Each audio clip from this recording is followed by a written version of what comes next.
اعوذ باللہ من الشیطان الرجیم بسم اللہ الرحمن الرحیم۔ علق اور آخرت، یہ جو سورہ ہے سورہ اعراف، یہ بھی تقریباً پچھلی سورہ انعام کے آس پاس کے زمانے میں نازل ہوئی، یعنی مکی دور کا آخری مرحلہ جس میں دشمنیاں حد سے زیادہ بڑھ گئی تھی۔ اس دور میں جیسے سورہ انعام نازل ہوئی ویسے سورہ اعراف نازل ہوئی۔ اسی لیے آپ دیکھیے اس سورہ اعراف کے اندر اللہ تبارک و تعالیٰ نے مشرکین کو اور یہود و نصارہ کو سمجھانے کے لیے پچھلی قوموں کا تذکرہ کیا۔ وہ نہیں لائے ایمان، وہ نہیں سدھرے تو ان کا انجام کیا ہوا، اس کا تذکرہ کیا گیا۔ جیسے حضرت یسع کی قوم، حضرت ادریس کی قوم، حضرت موسیٰ علیہ السلام کی قوم، اور پھر موسیٰ علیہ السلام کا جو واقعہ شروع ہوا تو تقریباً سورہ اعراف کے ختم تک موسیٰ اور فرعون کا واقعہ ہے۔ اسی درمیان اللہ تبارک و تعالیٰ نے حضرت موسیٰ کو جو عصا دیا، ڈالا تو اژدہا بن گیا، اور ہاتھ کو بغل میں ڈالا تو ہاتھ چمکنے لگا، نور پھوٹنے لگا۔ یہ جو معجزہ ہے اس کا بھی تذکرہ کیا گیا بیچ میں۔ اور بنی اسرائیل کو اللہ نے کیا کیا دیا، کیا کیا نعمتیں دی، من اور سلوہ دیا، اور جو نعمتیں دی ان کو، ان ساری نعمتوں کا تذکرہ کیا اللہ تبارک و تعالیٰ۔ پھر سورہ ختم ہونے کے بعد اللہ تبارک و تعالیٰ نے سورہ انفال جو شروع ہوئی ہے، یہ سورہ انفال کا اصل میں تعلق ہے مدینہ کی زندگی سے،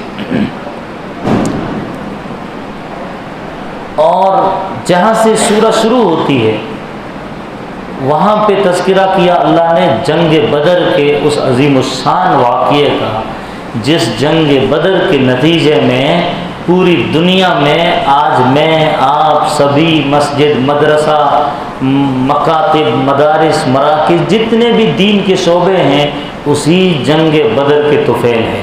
وہ جنگ بدر میں جیتتے نہیں تو ہم نہیں ہوتے۔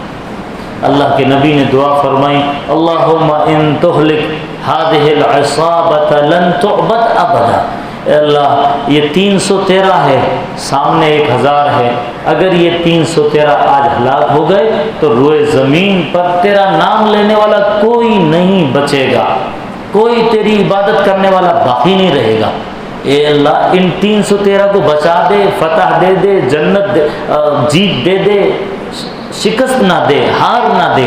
یہ جو دعا فرمائی، اسی دعا کا آج کی مجلس، اسی دعا کا رزلٹ، دنیا میں جتنی دین کی نسبت پر مجلسیں جمع، اسی دعا کا رزلٹ ہے۔ وہ جنگ بدر میں دعا نہ ہوتی اور وہ جیت نہ ہوتی تو ہم اور آپ نہیں ہوتے، دنیا میں ایمان اسلام نہیں ہوتا۔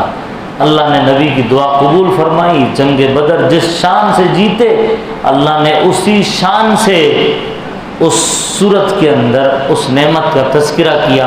اللہ نے اس طرح فرمایا، وَاذْكُرُوا إِذْ أَنْتُمْ قَلِيلٌ، یاد کرو تم بہت تھوڑے تھے، کمزور تھے، لوگ تمہیں مارنا چاہتے تھے، دبانا چاہتے تھے، کچلنا چاہتے تھے، ایسا لگتا تھا کہ تمہیں بس اچک لیا جائے۔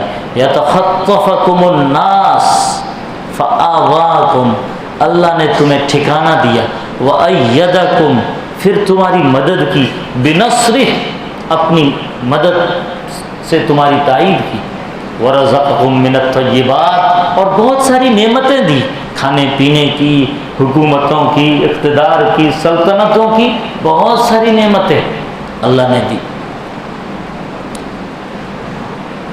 یہ جو سورہ شروع ہوتی ہے تو اس میں ایسے ایمان والوں کی تعریف بھی کی۔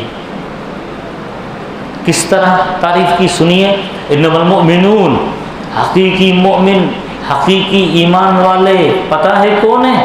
وہ الذین اذا ذکر اللہ، وہ لوگ ہیں جب ان کے سامنے اللہ کا ذکر کیا جاتا ہے، اللہ کا قرآن پڑھا جاتا ہے، اللہ کے کلام کی تلاوت کی جاتی ہے، وجلت قلوبہم، ان کا دل نرم پڑتا ہے، ان کا دل تر و تازہ ہوتا ہے، ان کے ایمان میں بڑھوتری ہوتی ہے۔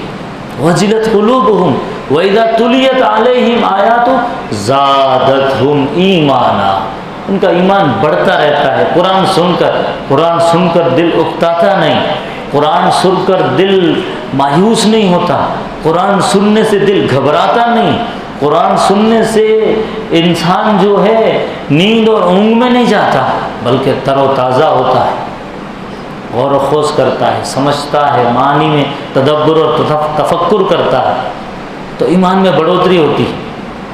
فزادتہم ایمان وعلی ربہم یتوکلون، آگے فرما رہے ہیں ایمان والوں کی دوسری کوالٹی یہ ہے کہ وہ اپنے رب پر بھروسہ رکھتے ہیں، باقی کسی پر نہیں رکھتے ہیں۔ وعلی ربہم یتوکلون۔